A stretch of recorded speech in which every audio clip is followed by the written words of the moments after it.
All right, Watchman of Ephraim here. Continuing series, Synagogue of Satan. This is going to continue on the part 10, by the way. Part 2 of part 10. And I may take a long break because I could probably do 100 of these. This is going to continue to examine their false doctrine concerning the two-house theology, the lost sheep of the house of Israel, claiming that they are the Gentiles actually today. They are the Gentiles mentioned in the epistles, especially concerning Paul. Paul was referring always that the Gentiles were the lost sheep. That's all that Christ came for at this time. That is false. It can be destroyed. It's another cherry-picked job. It's another brainwash, indoctrination job. A radical identity movement. I've been accused of that. This is a perversion, once again, of the truth which I witness, which will have to be tested, that the lost sheep of the house of Israel are actually full-blown nations today. And I pretty much showed you their lies in the first video, the last video I did concerning this series within a series. Because the next one I do might be a month from now, because I got some really good stuff concerning the priesthood, what we're going to be doing. Thanks to this Hebrew roots movement and the place where I dwell. So in this segment, we're going to examine their lie concerning Genesis 48:19. That Ephraim was to become the fullness of the nations, or the fullness of the Gentiles. And that all these lost tribes that were dispersed throughout the nations, so they say, in 721 BC, became the fullness of the nations, or the fullness of the Gentiles, and that's where Paul was sent to save them. Bring them back into the fold. Ultimately, these people that they witness, the lost sheep, are carnal, physical people that will be brought back to the land, and that you, the first fruit priests, if we are accounted worthy to attain that age, are going to be ruling over, and I will show you that plainly. That there will be shepherds over these lost sheep. They purposely leave out. Ultimately, they're trying to get you to believe that you have to keep the law of Moses in the letter now. Because the lost sheep, these physical people that are going to be saved after these nations go into captivity, they're going to keep the law of Moses. After the Day of Atonement, it's under the law of Moses for you, because his Shekinah glory is going to return. And there's going to be no tolerance for sin. You and I will be priests. We will be raised incorruptible. We're not going to have to keep these statutes and judgments. We're going to be the administrators of them. And we're going to take a good look at what these statutes and judgments are that they say that they will be keeping, and that you have to keep now and in the next age. We're going to take a closer look exactly what they are. Because you always hear about the Sabbath. The Sabbaths, clean and unclean meat, tassels, but you never, there's others. It'll be obvious to you. Actually, the laws and statutes that we, the priests, are going to administer are all there. They're in there. They're in the Torah. That's our instruction manual, as it was to the Son of God. To rule over a carnal people. I mean, a people that will be in their flesh.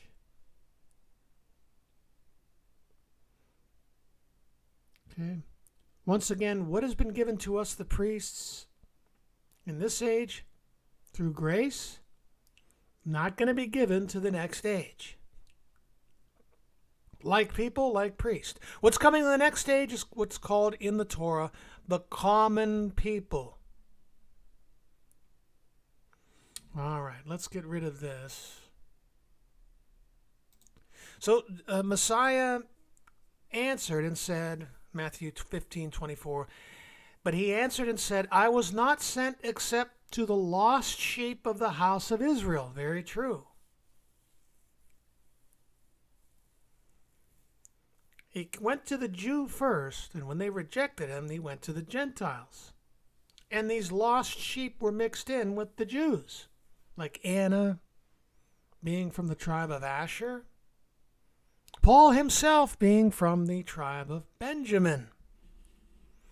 Remember, his first coming was just a small forerunner of what's coming.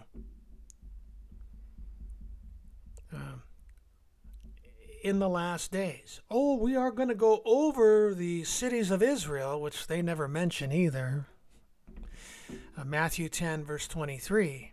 We're going to go over the cities of Israel till the Son of Man comes. I'll be sipping coffee, by the way, in between. So he was not sent, but we were going to...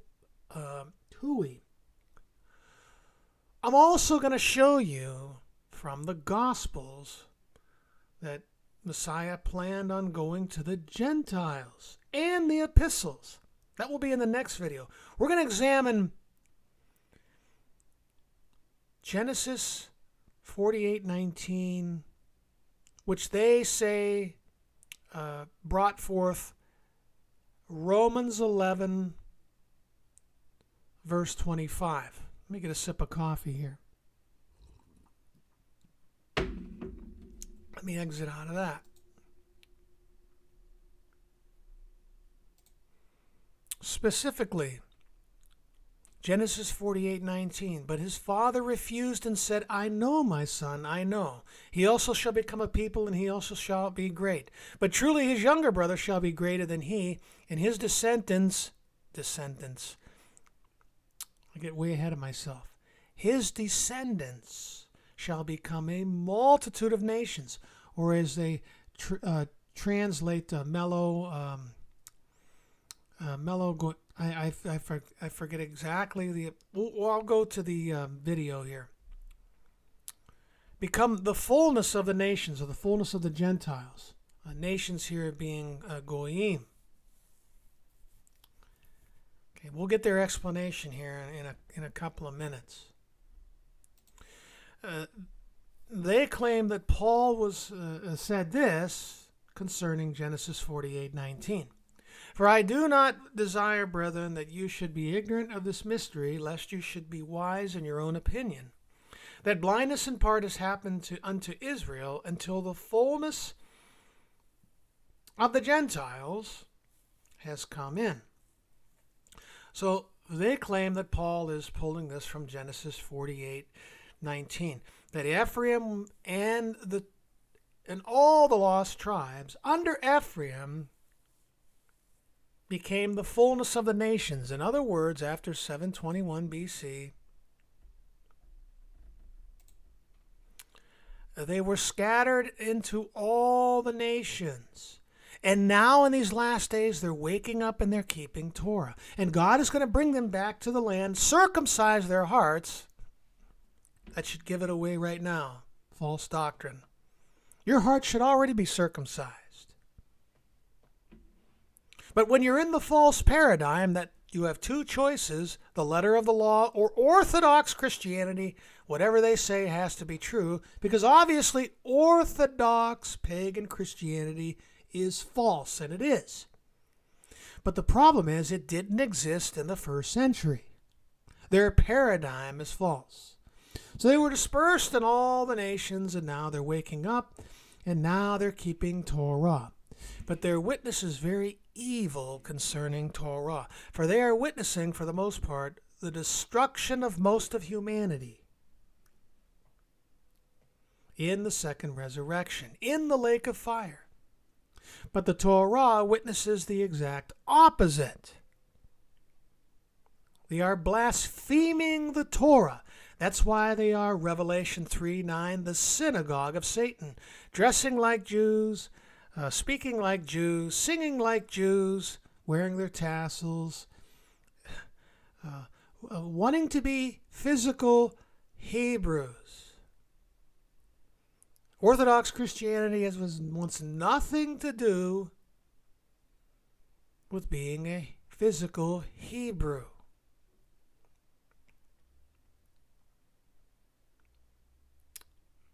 All right. They are fake Jews. They are from the synagogue. They are the synagogue of Satan. I've been examining their doctrines since the fall of 2019, tragically.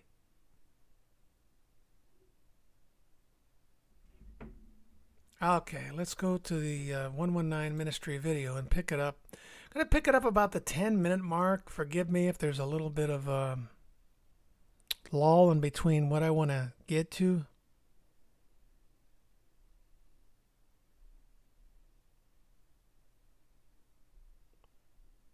If I can get to it. Let's just start right about... Okay, we went blank. What Bible do you read? And how do you know it's the right one? There's only one version of... Okay. Go, and will bring you back to this land, for I will not leave you until I have done what I promised you. Again, we see virtually the same promise continuing down the line of Abraham. And we see here in the text that Jacob started in the land of Canaan. He and all his sons first lived in Canaan. Jacob's name was eventually changed to Israel. Genesis chapter 35, verse 10. And God said to him, "Your name is Jacob. No longer shall your name be called Jacob, but Israel shall be your name." So he called his name Israel. I want you to remember that name Israel specifically went to Manasseh and Ephraim for the last days. Let my name be named on them, as we'll cover in Genesis 48. The name Israel means he that strives with God. Not striving with God in the sense of opposing God, but rather in the sense of serving and assisting God. It was through Israel's 12 sons that the promise given to him, his father Isaac, and grandfather Abraham began to take root. The 12 sons of Israel are Reuben, Simeon, Levi, Judah, Zebulun, Issachar, Dan, Gad, Asher, Naphtali, Joseph, and Benjamin. What I'm going to show you, though, because although these people like to spit out the word context, okay, if somebody's using context continually, if you're in a debate on Facebook, chances are they're a Hebrew roots, Messianic type person. That's where they learn their lingo from. But you know what? They never go to the context to explain their doctrine. Genesis 48 has nothing to do with the law, with other than Ephraim and Manasseh. It has nothing to do with these other tribes. Okay, so it can be blown up right there, and we don't even really have to continue. After the first video, I didn't even have to continue, because they hid from you that Abraham would become the father of many nations, Goyim, which will catch them in a lie concerning the word Goyim in a couple of minutes here. Because of a famine, Israel moves all his family from the land of Canaan to the land of Goshen, just outside of Egypt. It is here where Israel blesses the sons of Joseph. Israel even declares that Joseph's sons are to be treated as his. Genesis chapter 48, verse 5. And now your 2 sons, who were born to you in the land of Egypt, before I came to you in Egypt, are mine. Ephraim and Manasseh shall be mine, as Reuben and Simeon are. Okay, remember, this whole chapter 48 only deals with Ephraim and Manasseh. Keep that in mind. When blessing the 2 boys, as the pattern has shown, his firstborn blessing goes to the second-born Ephraim and not to the firstborn, Manasseh. Genesis chapter 48, verses 17 through 19. When Joseph saw that his father laid his right hand on the head of Ephraim, it displeased him, and he took his father's hand to move it from Ephraim's head to Manasseh's head. And Joseph said to his father, "Not this way, my father, since this one is the firstborn. Put your right hand on his head." But his father refused and said, "I know, my son, I know. He also shall become a people, and he also shall be great. Nevertheless, his younger brother shall be greater than he, and his offspring shall become a multitude of nations." And so here is where things begin to get interesting. Israel said that Ephraim will become a multitude of nations. The Hebrew for multitude of nation is Melo ha-goyim, meaning the fullness of the nations. From a Greek mindset, nations means Gentiles. The name Gentile simply means of the nations, or not of the one nation, Israel. From God's perspective, you are either of His nation, singular, or you are of the nations, plural. Okay, well, he lied right there. What he basically said is Israel, what I'm getting, Israel's one nation. And multitude of nations, or nations, plural, goyim, means of the nations, or other nations other than Israel. But earlier in this video, if you saw the first one,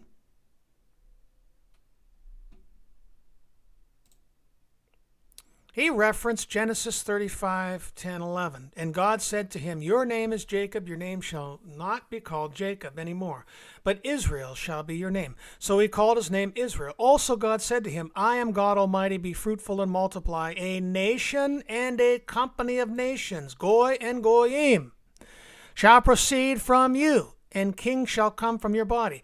So this guy's trying to say that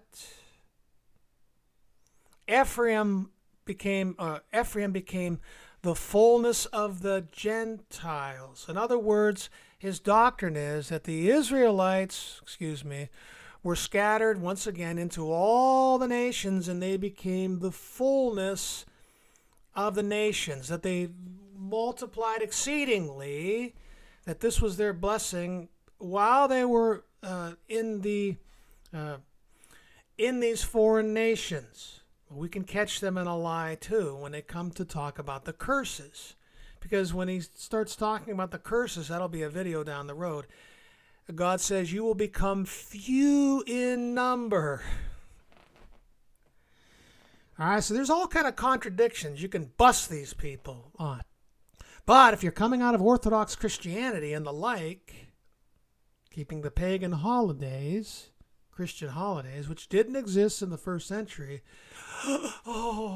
this is the greatest. This is the whopper that this is the bait that gets you, this is what solidifies their false. This is what will ultimately reel you in. At least this is how I see it. So he's trying to say that we should interpret Genesis 48:19, Ephraim, as the fullness of the Gentiles. Because the word nations there is goyim, and it doesn't apply to Israel. Goyim, he said, applies to of the nations, which gets translated of the nations, meaning Gentiles, which translates into Gentiles in the Greek, ethnos, nations or of the nations. Hope I'm not confusing you. What he's trying to say that Paul was, when he spoke about the Gentiles, he was actually saying that those were the lost sheep. They were of the nations, or the other nations, or of the nations, assimilated into all these nations around the world. And they're waking up and keeping Torah. Okay, so this is a false translation. And they springboard this from Romans 11:25. Once again here, Romans 11:25. For I do not desire, brethren, that you should be ignorant of this mystery, lest you should be wise in your own opinion, that blindness in part has happened unto Israel, until the fullness of the Gentiles has come in. So what this guy's trying to tell you, and this Hebrew roots Messianics who believe this doctrine, is that Paul, when he said this, was referring back to Genesis 48:19. This is false. Actually, the Greek word here, fullness, and the Greek word from the Septuagint that translated meloha in Genesis 48:19 are different Greek words. So you got to do your homework on this, because these guys are snakes. Like I said, it's the paradigm that makes them believe the things that they believe. These people, most everybody probably has character 1,000 times better than me. I shouldn't be a teacher. I'm doing this for two reasons.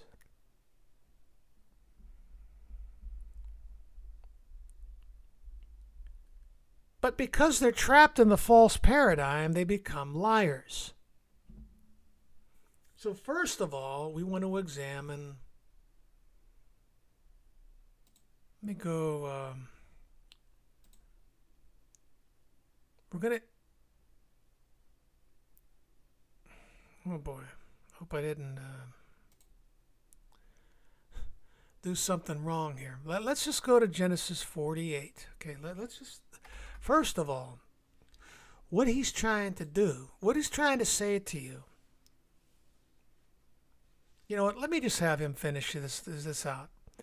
Let's go to the 1 minute and 13 mark.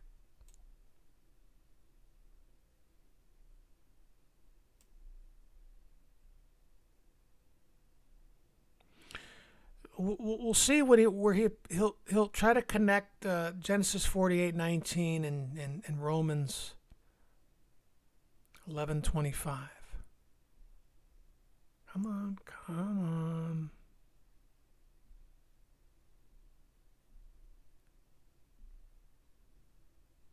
That's good enough right there. Romans chapter 11, verse 25 through 27. Lest you be wise in your own sight, I do not want you to be unaware of this mystery, brothers. A partial hardening has come upon Israel until the fullness of the Gentiles has come in. And in this way all Israel will be saved. As it is written, the deliverer will come from Zion. He's using the NIV, by the way. And in this way all Israel will be saved. He's trying to use every advantage he can to try to show you that these verses here, or Romans 11:25, is springboarded or comes out of Genesis 48:19. Will banish ungodliness from Jacob, and this will be my covenant with them when I take away their sins. Two key phrases must be noted here. First, the fullness of the Gentiles. This is a direct reference of the prophecy spoken over Ephraim in Genesis. Okay, we're going to destroy this argument by him. He's saying that this is a direct reference to Genesis 48:19. We're going to destroy this in this video. And in the next one, we'll examine Gentiles. The word Gentiles, in the New Testament. Genesis chapter 48, verse 19. But his father refused and said, I know, my son, I know. He also shall become a people, and he also shall be great. Nevertheless, his younger brother shall be greater than he, and his offspring shall become a multitude of nations. The Melo HaGoyim, the multitude of the nations, the fullness of the nations, the fullness of the Gentiles. And second, all Israel will be saved, meaning the southern kingdom and the northern kingdom, the Jew and the Gentile all coming together. All right. Okay.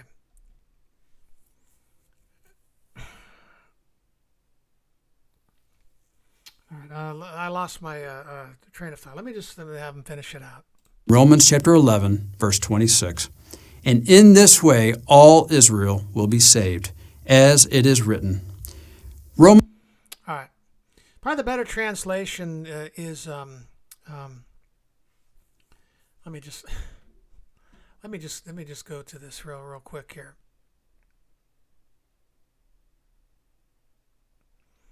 Let me just add verse 26.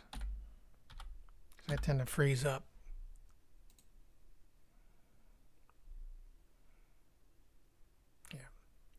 For I do not desire, brethren, that you should be ignorant of this mystery, lest you should be wise in your own opinion, that blindness in part has happened to Israel until the fullness of the Gentiles come in. And so all Israel will be saved after the blindness is after the blindness is lifted.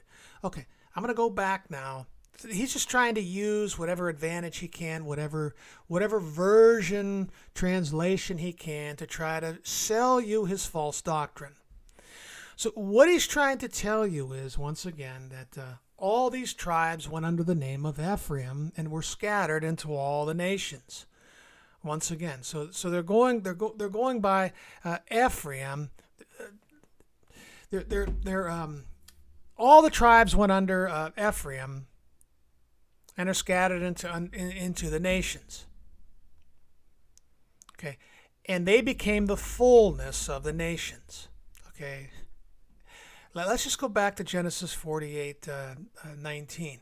I mean, I sound like I'm a little bit. I don't know if I'm going to be able to explain. I hope I'm explaining this. Okay, let's just go to verse 19. First of all, what he does, he completely blows off the prophecy to Manasseh. Oh, he's saying this prophecy is for the latter days. But you notice there's a prophecy to two nations. I know, my son. He also shall become a people, and he shall be great. He totally blows off this part of the verse. Prophecy. It's about two specific nations, two individual nations apart from one another.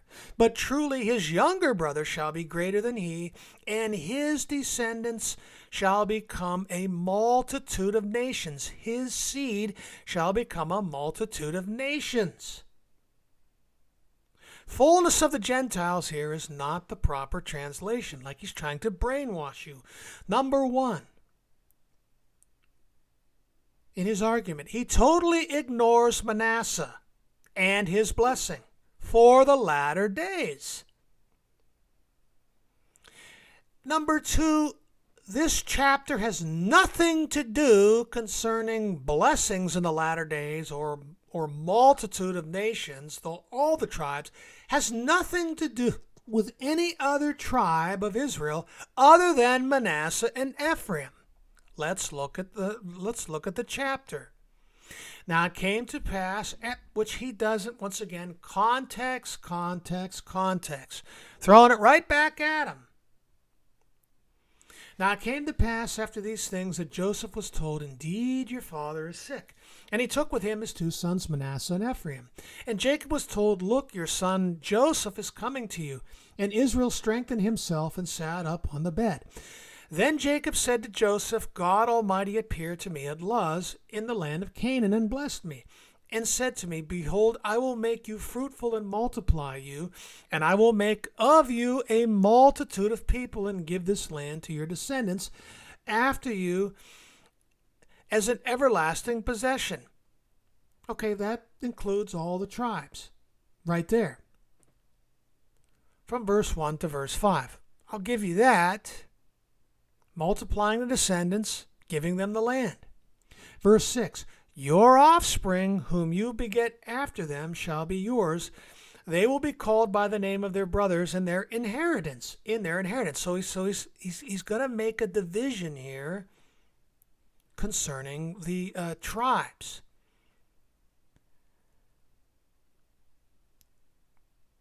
Going on, verse 7. But as for me, when I came from Paddan, Rachel died beside me in the land of Canaan on the way, when there was but a little distance to go to Ephrath. And I buried her there on the way to Ephrath, that is, Bethlehem. So she had Benjamin, and she died. She only had 2 children that literally came from her loins. So he's adopting these 2 sons of Joseph. So he's dividing the inheritance of these 2 sons of Joseph from all the rest of the tribes. These 2 get the birthright blessings alone, not the other tribes like this guy is trying to tell you in the last days. He's a liar. Then Israel saw Joseph's sons, verse 8, and said, "Who are these?" Verse 9, Joseph said to his father, "They are my sons, whom God has given me in this place." And he said, "Please bring them to me, and I will bless them." So it's these 2 children alone. He doesn't even talk about Manasseh. He blows it off. He's trying to get you to focus on Ephraim alone. And he's trying to tie the other tribes in with this birthright blessing. He's a liar. I'm sorry. Hey, I've gotten things wrong in the past. You can call me a liar on them.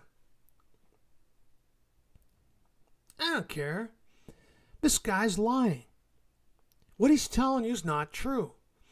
The birthright blessing, drill it through your head, is only to Joseph, and Joseph, his 2 sons, Ephraim and Manasseh. They are apart from the other tribes.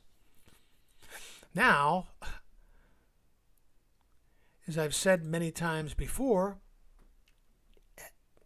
Ephraim, Britain, Canada and that, they've reigned, or Britain and the United States, they've reigned since the Spanish Armada over the earth in the latter days. And the other tribes in northwestern Europe, Australia and that, they have shared in that inheritance.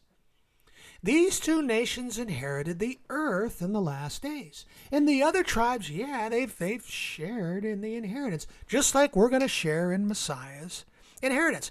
That's why he is the firstborn. Ephraim is the firstborn, ultimate firstborn. Jeremiah 31:9. He's a shadow of the Messiah, ruling the earth in the latter days. But what I'm trying to drive home here, I want to drive home this point. The birthright blessings has nothing to do with other than Ephraim and Manasseh. This guy's going to try to sell you a doctrine, or they try to sell you that all the tribes became Ephraim, and they did.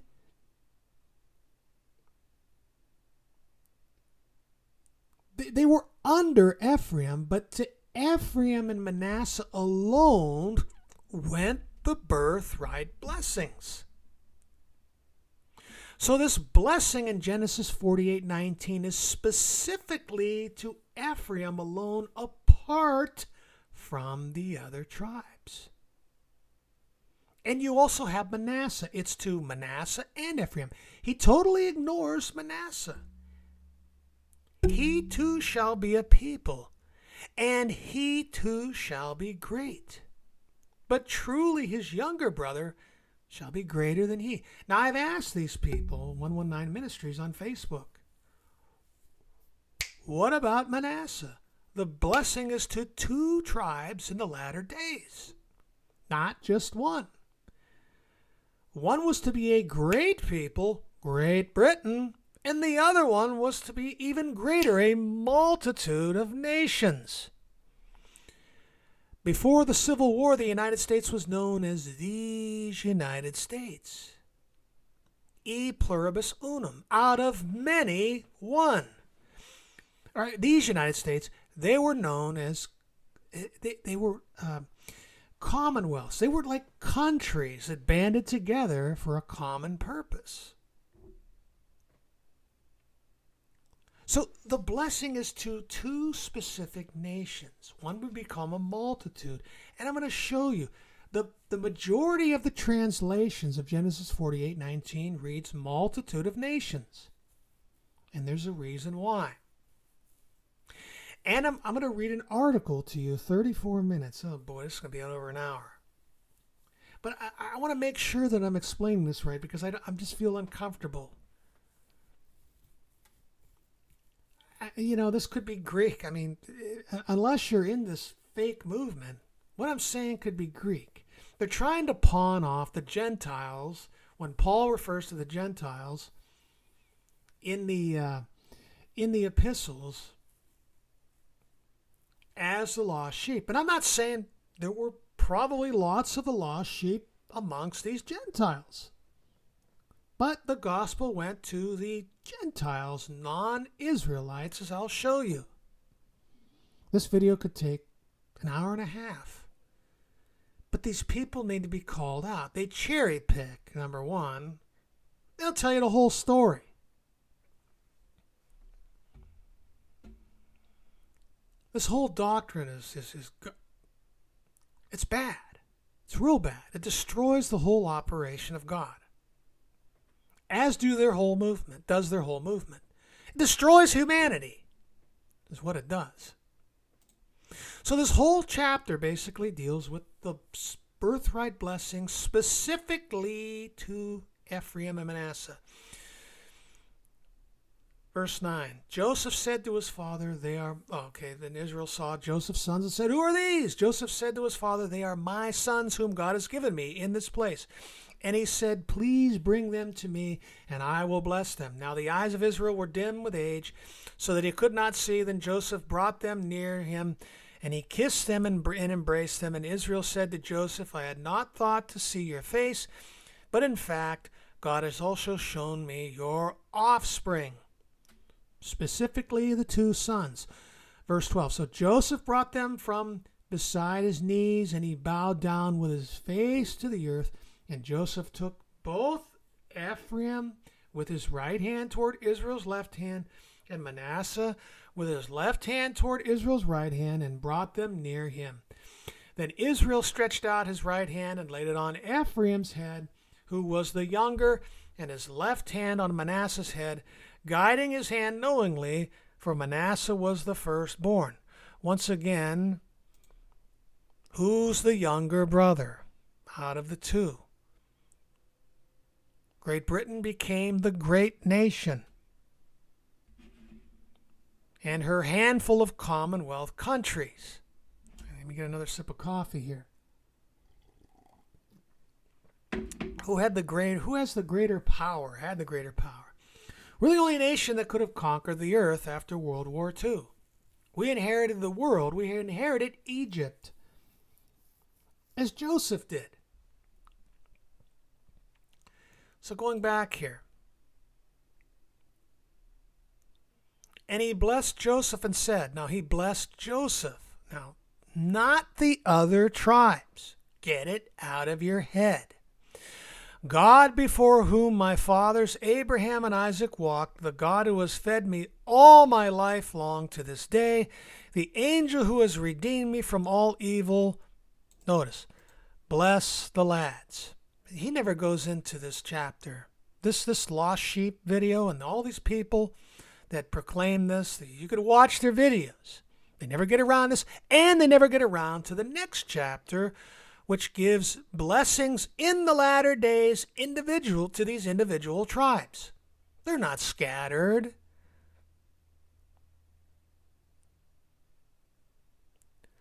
Bless the lads.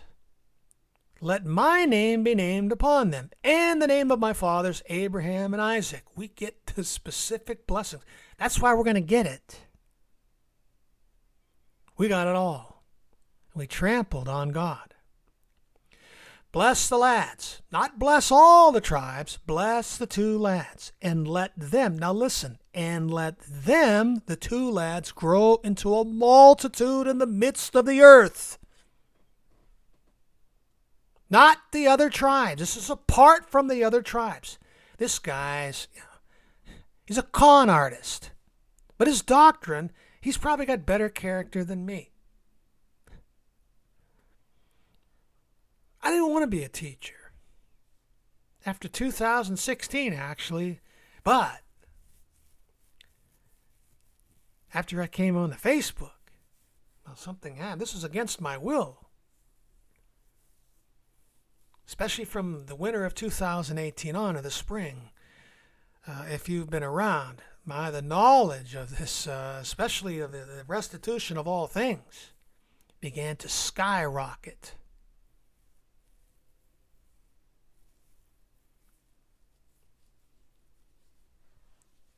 And let them grow into a multitude in the midst of the earth, the two sons.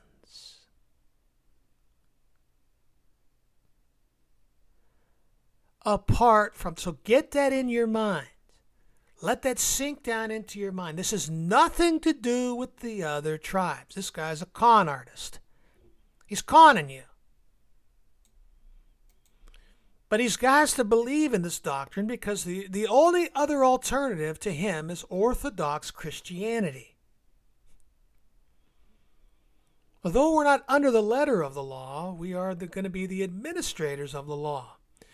We are under the part of the law where we're the priesthood. We've died and been raised with Messiah into the heavenly places. We're under the Torah of the priesthood. Not to add or take away from God's word. We're a finished product. We're not babies anymore having to keep the letter of the law. This repetitive law, that's a governor and a tutor. So this is specifically for the two sons. It has nothing to do with the other tribes. But his father refused and said, I know, my son, I know. He shall become a people. There's two tribes. There's two blessings here. He doesn't even mention Manasseh. He shall be great. But truly his younger brother, listen, truly his younger brother shall be greater than he, and his descendants. Notice that, his descendants. Ephraim's descendants, apart from the other this guy's a lot, apart from the other tribes. Because he's going to try to sell you that all these tribes went under the name of Ephraim and became the multitude of nations, or the fullness of the Gentiles. It says specifically, his younger brother shall be greater than he, and listen, his descendants, his seed, shall become a multitude of nations. His seed alone. These people are liars.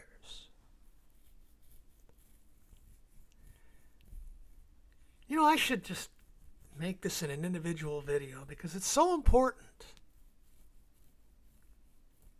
This false doctrine, it's going to get these people killed.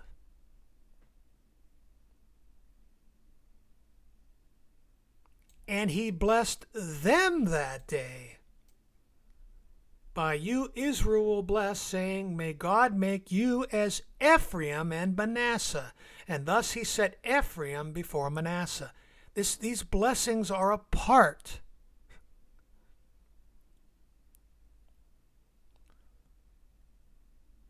from the other tribes. Let his seed, has nothing to do with the other tribes. Let that sink down into your head. Britain became the great nation. Ephraim became the multitude of nations, or full of nations.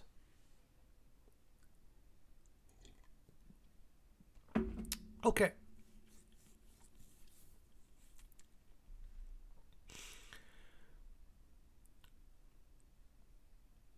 Let's go to, all right. Okay. Let's, you know what, I had an article here. I don't think I even need to read the article. And why don't I just do it?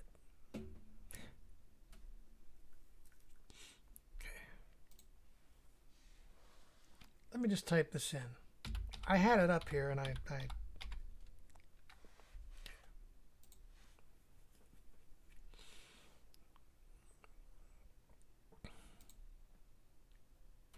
I want to read this article. Ephraim, a multitude or fullness of the nations, because I think really this doctrine that they got it off of Orthodox Christianity, trying to explain that Ephraim would become the church or whatever. That's how, replacement theology, more or less. Okay. Many anti-British Israelism, many anti-British Israelism preachers, I don't teach British Israelism here anyways. I don't teach identity movement. These are from Abraham's. These are from the promises given to Abraham. They are unconditional. It doesn't have to do with superiority of race. Read Deuteronomy 7:7. He didn't pick these people because they were the greatest. He picked them because they were the least. We're the least. All these things were given to us because of one man's obedience.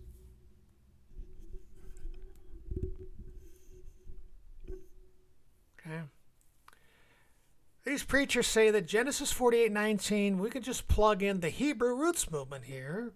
They say that Genesis 48:19 should read that Ephraim, that Genesis 48:19 should read this way. But truly his younger brother shall be greater than he, and his seed shall become a multitude of nations. They say that the latter end of that verse should read, the fullness of the nations, or the fullness of the Gentiles. Therefore, it cannot mean that Ephraim would become a multitude of nations. Instead, it means that Israel, meaning the Jews, or as the Hebrew roots say, all the tribes of Israel of the northern kingdom, which I just debunked, it specifically goes to the two brothers.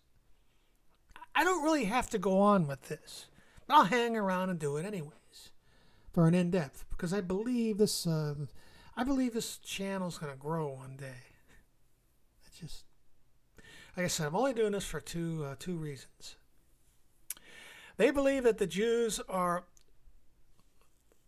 all 12 tribes. Okay, or the Hebrew roots believes that Ephraim includes or is the all the lost tribes. Indeed, they go under Ephraim, but the blessing, the birthright, was specifically to these two tribes, and would be replaced by Gentiles, and they become believers and faithful to Jesus Christ. A multitude of people would become spiritual Israel. They attribute this interpretation to Romans chapter 11, where Paul says, "For I would not, brethren, that you should be ignorant of this mystery, lest you should be wise in your own conceits, that blindness in part is happened to Israel until the fullness of the Gentiles be come in. Therefore Ephraim will not become a multitude of nations, but that Ephraim, Israel, Jacob gave the name Israel, Genesis 48:16, shall become the fullness of the Gentiles, that the Gentile races will convert to Christianity, and that they are the Israel of God." Is this true? Is this speaking of a spiritual Israel? So I'm using this along in parallel with the false doctrine of the two-house theology, the fullness of the Gentiles, the lost sheep doctrine, that these people are scattered in all the nations and they're waking up and keeping Torah, and they're the fullness of the Gentiles. And I just showed you. I don't even really have to go on, because Genesis 48:19 has nothing to do with the other lost tribes of Israel other than Ephraim and Manasseh. His seed, his descendants alone, shall become a multitude of nations. It's dead right there.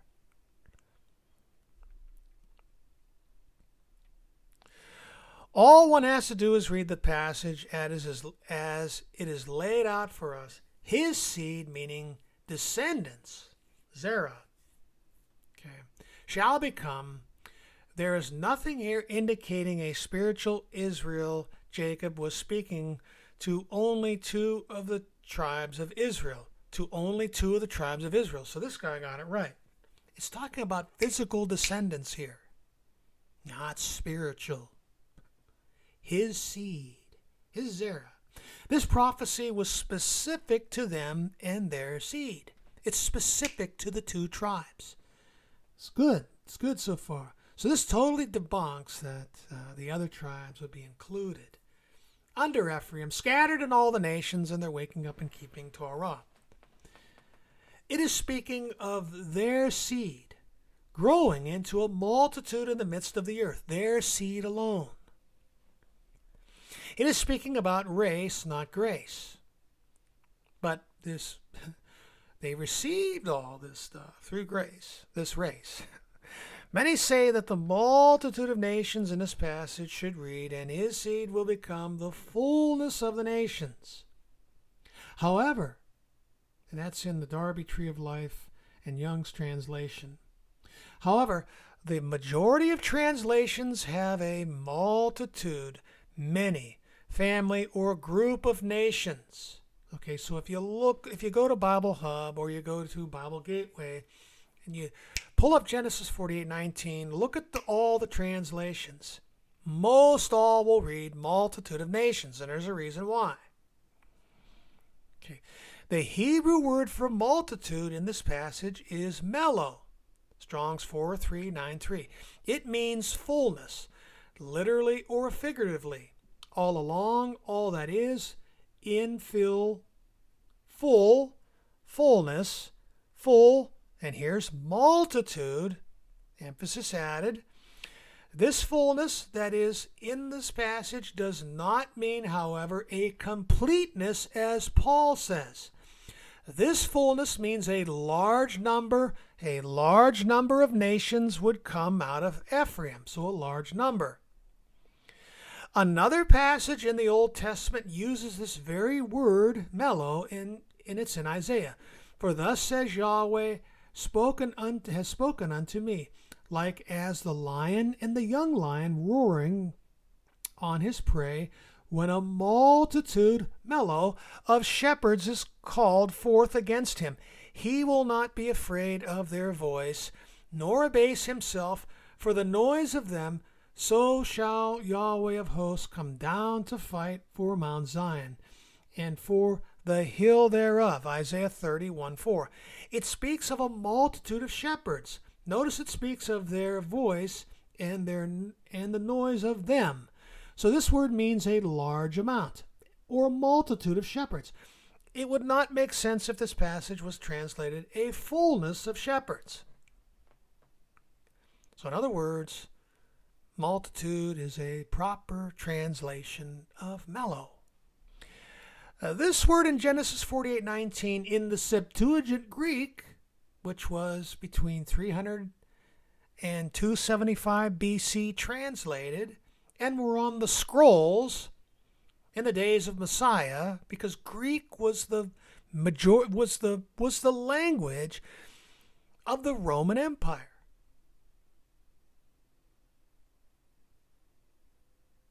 And most of the Hebrew, I do believe, in those days spoke Greek. They knew it. Latin was just beginning to come into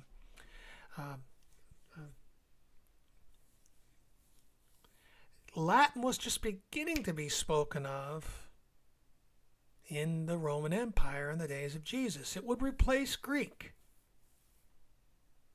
So the Septuagint Greek version of the Old Testament is plethros. In other words, for melo, when the Septuagint was translated into Greek, they translated the word melo, Genesis 48:19, to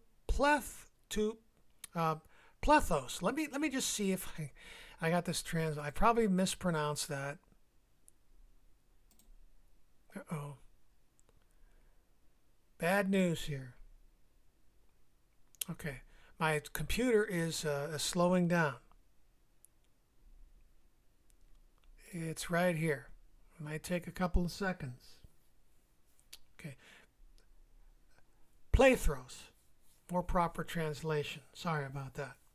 I'm not a Greek scholar, and I just have no interest in learning to speak Greek or learning the Greek language. Maybe someday I will. Okay, so this word here means a great number, a multitude, crowd, great number, assemblage. So it means a multitude. A great number. Okay, let me go back to the article. This is what translates mellow, the Hebrew to the Greek in the Septuagint. Okay, this guy I'm never going to tell you that. Okay. This is the Greek equivalent to the Hebrew word meaning a fullness. That is, a large number, throng, populace, bundle, company, multitude.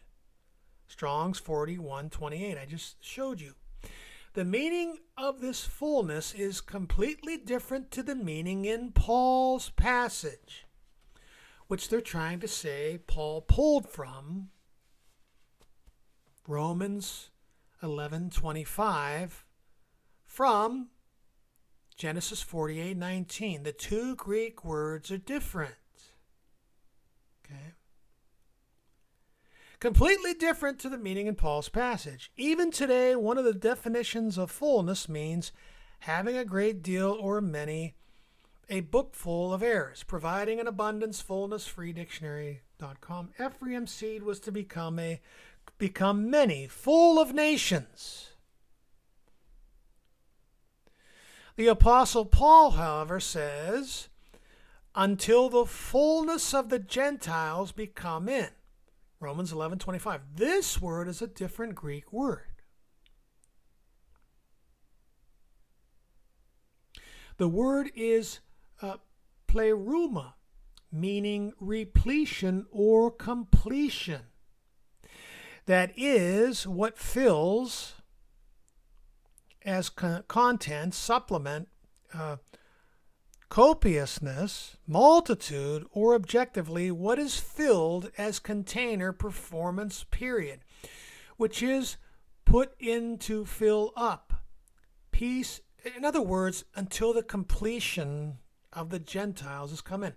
Until the full number of the Gentiles has come in. The full amount that are going to be called, chosen for the priesthood. It's different than the Greek word that was translated from the Hebrew in Genesis 48:19, which is put in to fill up, peace that filled up, fulfilling full fullness. When a complete number of Gentiles be converted, then will the blindness from Israel, Judah be lifted, and all Israel shall be saved. That's how you have to interpret it. And I'm going to we're going to read the chapter in Romans 11. We're going to see he's even pulling from the 10 northern tribes concerning the blindness of Israel, not the Jews in his day, which this guy will never tell you.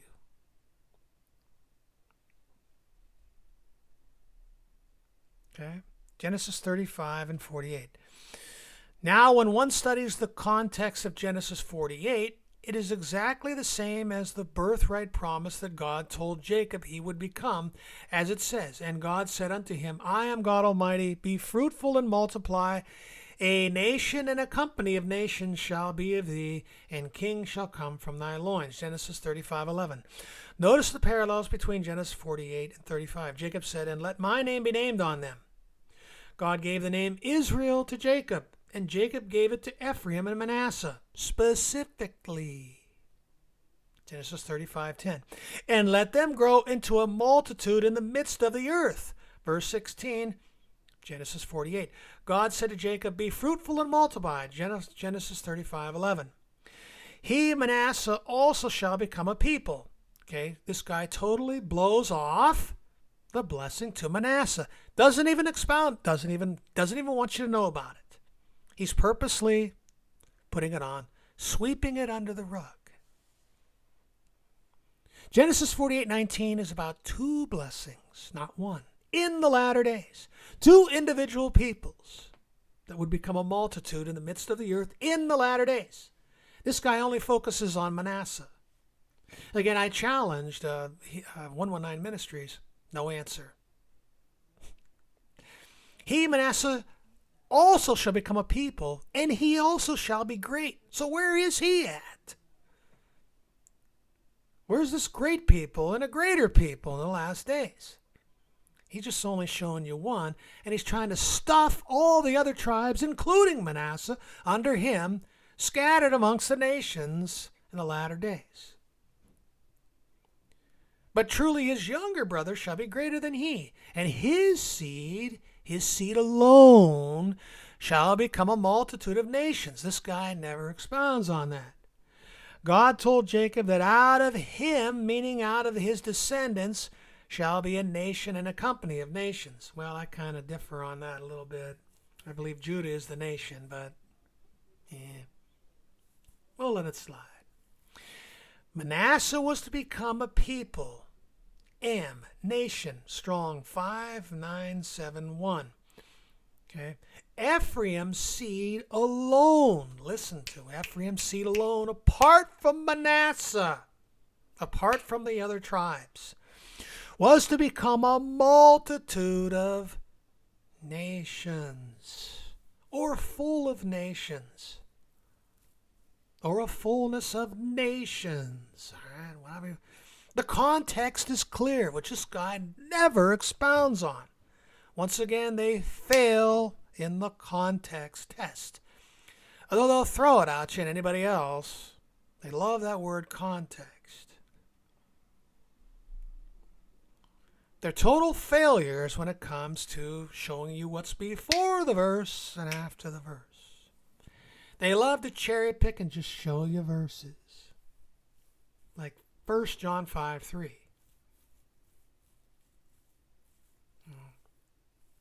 We love God and keep his commandments. But if you look at the context, he's talking about two specific commands. Believing in the Lord Yeshua and loving one another. We're in the priesthood age. We don't have to keep all these letter and the law things. But we should know what they are and what's in them, which you get on this little channel. The context is clear. Multitude or company is meant in not completeness or fullness in the sense to fill up. But a fullness is the sense of a large number of nations to come out of Ephraim's seed. Okay, now, does Goy or Goyim always mean non-Israelite people? Now, this guy tried to pawn off, you're either of the nation, remember, Israel, or of the nations, the Gentiles. Goyim. Okay, so we're going to look at these verses specifically that relate to Israelite nations that translates Goyim or Goy. This doctrine is a master doctrine of indoctrination and brainwashing. It doesn't exist. There are a people that are coming on the scene in the last days. Revelation 3:9. They say they are Jews and are not, but are liars. Do I really need to go on with this video? It's over an hour. Genesis 2:12. I will make of thee a great nation, Goy. Genesis 17:4-5, which this guy totally left out. A father of many nations I have made thee, Goyim. Lord, will you slay a righteous nation? That's Abimelech. Goy. Gentile. Two nations are in thy womb, Goyim. One is Israel, the other is Esau. A nation and a company of nations, Goyim. Israel alone, the tribes. Thy seed shall become a multitude of nations, Goyim. Doesn't always mean Gentile, like he's trying to con you in, converting over to the New Testament and the epistles. Sinful nation, Goy, a people laden with iniquity. That's in Isaiah, right? 1:4. Isaiah 10:6. Send him against a hypocritical nation, the Assyrians, against Judah specifically. Goy. Jeremiah 31:36 shall cease from being a nation before me. I think that's talking about all the house of Israel and Judah. Goy. Luke 7:5. He loveth our nation, ethnos, and has built us a synagogue. John 11:48. The Romans will come and take our place and our nation, ethnos, translated Gentiles in the epistles. John 11:50. That one man should die for the people, and not that the whole nation, ethnos, should perish. We're talking about Israel here, the Jews. Gentiles. Goy. Worthy deeds are done unto this nation by the providence. Acts 24:2. Okay.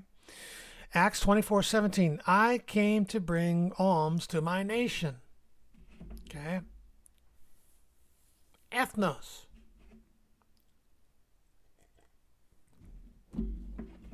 So what I'm trying to show you is these words can attribute to the words goy and goyim can attribute or are attributed to Israelite nations. Okay. Let's read a few verses where okay, I'm going to stop right there.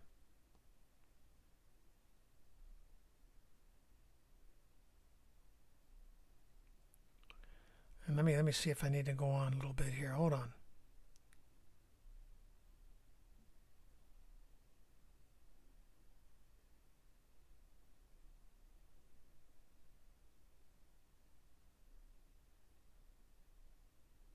Okay. I'm going to stop right there. Cut this down a little bit less. But I'm showing you, actually, these can be interchangeable. Okay. They can actually attribute to both. But I'm trying to show you here that Genesis 48:19 was not meant specifically to Ephraim concerning what they want to translate fullness of the nations became all the tribes scattered into all the Gentile nations. That blessing specifically alone went to Ephraim, apart from any other tribe. Your seed shall become a multitude of nations. Okay? The word goy and goyim and ethnos can translate both ways. But in the epistles, when the word Gentiles is translated as meaning people apart from all the tribes of Israel, as I will show you. Now I want to go to Romans here.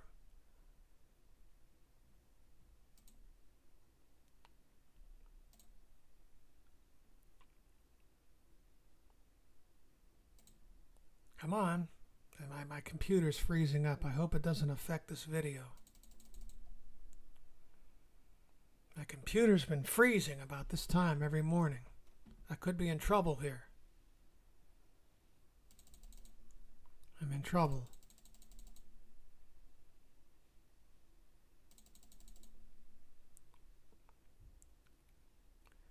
And I went to the wrong one.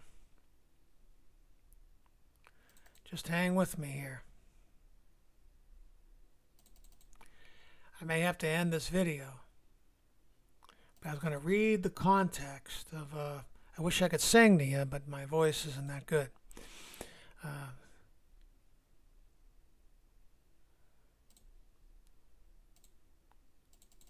Hold on, I could be in trouble. This video might have to end. I was going to read the context of Romans 11 and show you that Paul was pulling concerning the blindness of the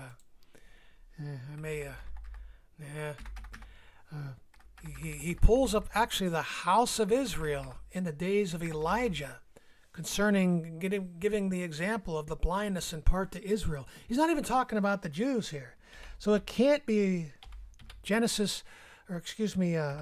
Romans 11:25 can't be talking about the fullness of Ephraim.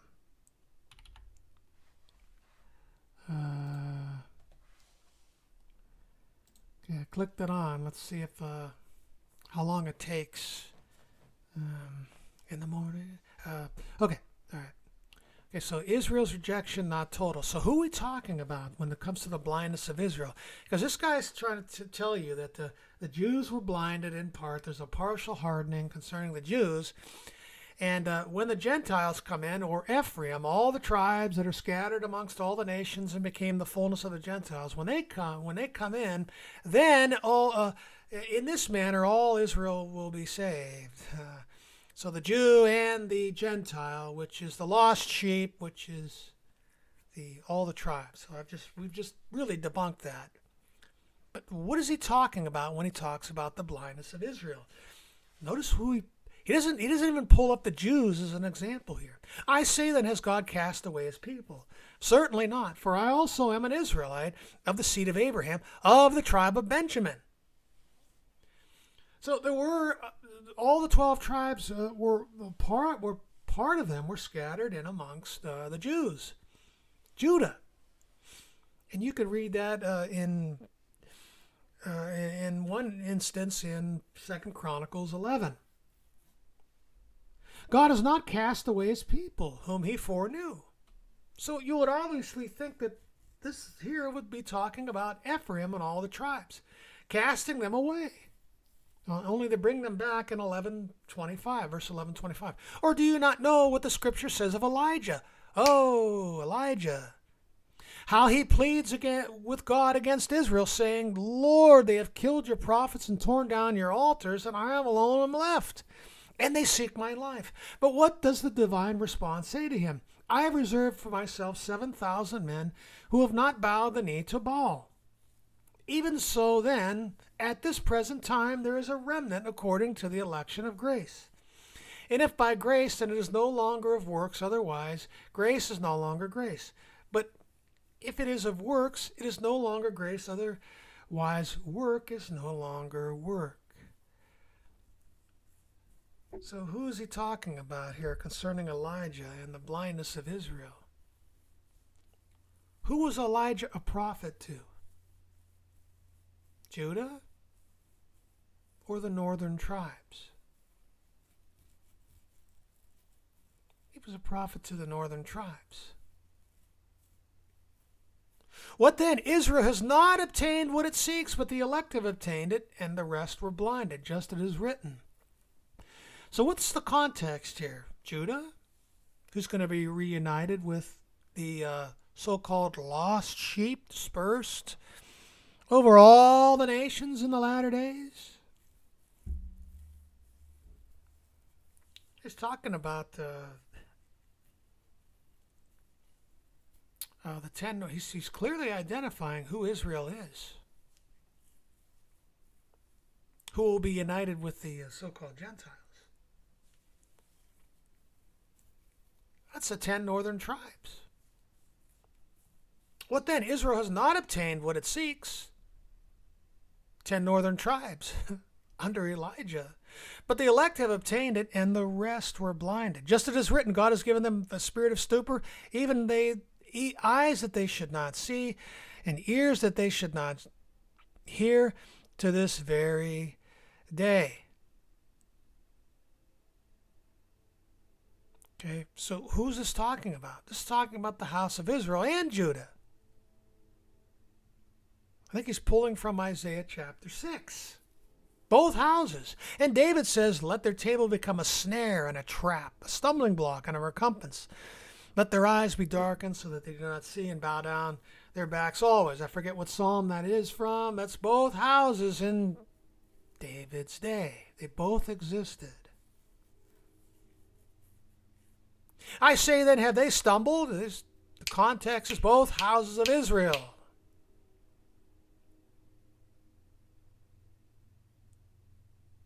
I say then, have they stumbled that they should fall? Certainly not. But through their fall, who? Who's he talking about? In Elijah's day, the northern 10 tribes. But through their fall, house of both houses he's really talking about here, to provoke them to jealousy, salvation has come to who? The Gentiles. Look at the context above. Context, context, context, which you never get from these guys. Now, if their fall, who? In the days of Elijah, what?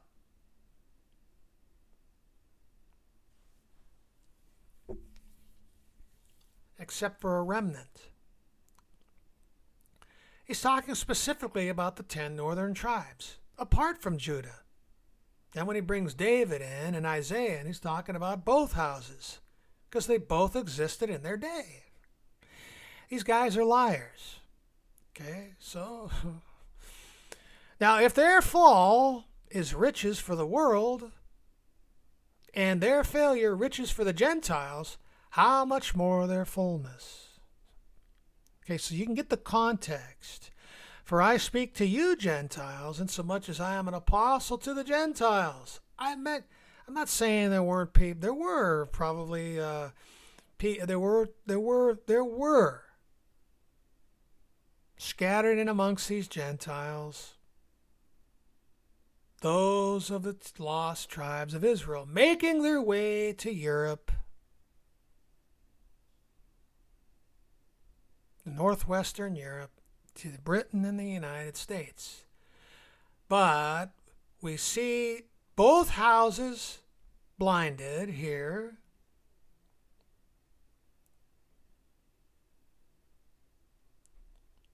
So that what? He can go to the Gentiles. This is a methodical plan being worked out. Now, this doctrine here is radical identity movement. I magnify my ministry, if by any means I may provoke to jealousy those who are of my flesh and save some of them. He's from the tribe of Benjamin. For if they're being cast away, again, context, Elijah, 10 northern tribes, David's day, both houses. For if they're being cast away is the reconciling of the world, cosmos, the Gentiles, the other nations. What will their acceptance be but life from the dead? Okay? Do I need to go on here? For I do not desire, brethren, verse 25, let's pick it up again, that you should be ignorant of this mystery, lest you should be wise in your own opinion. That blindness in part has happened to Israel. Context, who's he talking about? Both houses. Blindness in part has happened, let's plug it in, to both houses of Israel until the fullness of the Gentiles, or the completion, or the full number, called in this present age of the priesthood, has come in. Or the other nations besides the two houses. And so all Israel will be saved, as it is written, the deliverer will come out of Zion, and he will turn away ungodliness from who? Jacob. Okay, so who? Listen, boy, I hope this video goes through, man.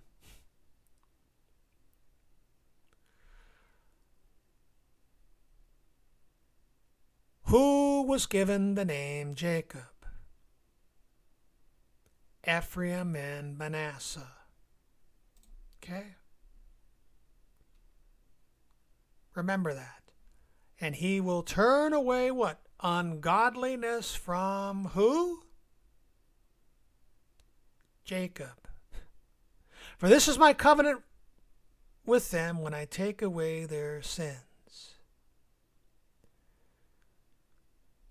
Okay, so we're specifically here talking about Ephraim and Manasseh, apart from the fullness of the Gentiles, completion of the Gentiles. I got to end it here. I don't even know if this thing completely went through. That'd be a travesty. I don't want to do this video again. Thank you for your time, and thank you for listening.